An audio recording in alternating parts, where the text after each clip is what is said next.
just wanted to share my own opinion on what happened with Hurricane Helene and the travesty of a response to it. First and foremost, if you are running for the office of president, think of it as a job interview or an audition.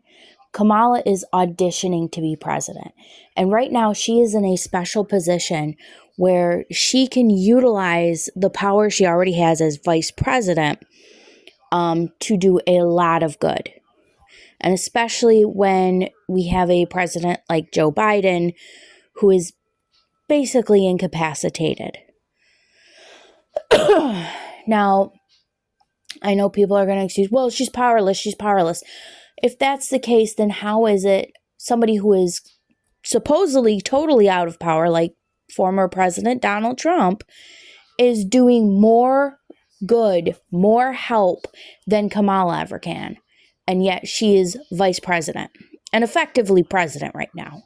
So that's one sort of logic that's missing.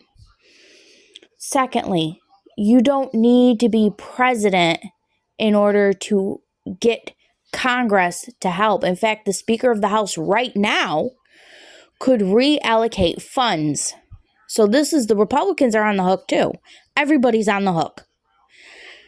The Speaker of the House can reallocate funds, redirect funds in an emergency like this, where American people are suffering.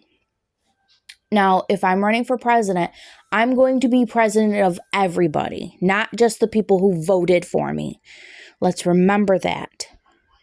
So if I'm auditioning for the role of president, if this is my job interview, I am going to show you how I'm going to be as president. And so if I'm in the vice presidential role and I have that keys to power, I'm going to do everything in my power to make sure that the American voter sways their vote my way. And I know this sounds cold and pragmatic, but that's the end of the story. Because at the end of the day, that's what you're trying to do. You're trying to show them, I am going to be a fabulous president. Well, don't tell me, show me. Show me that how good you're going to be. So what you do, look what Trump did when he was in office for 4 years. 3.5 effectively because of, what happened. He showed us, that was his audition, and he showed us exactly how good he was. And he lowered gas prices and things where life was easier. We didn't have any wars.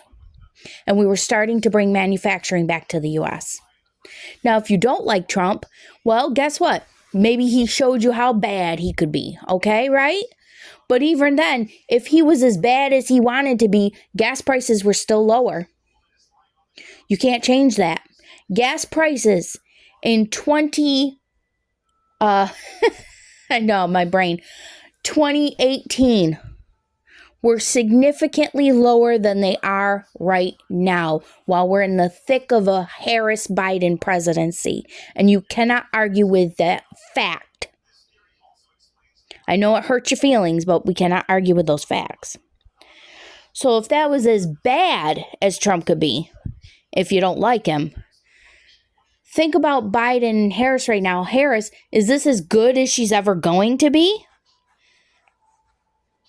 And if she's in the office of the White House, how bad is she going to be? How good is she going to be? We don't know. But we do know she's blowing it. And of course, she's very skilled at blowing it, isn't she?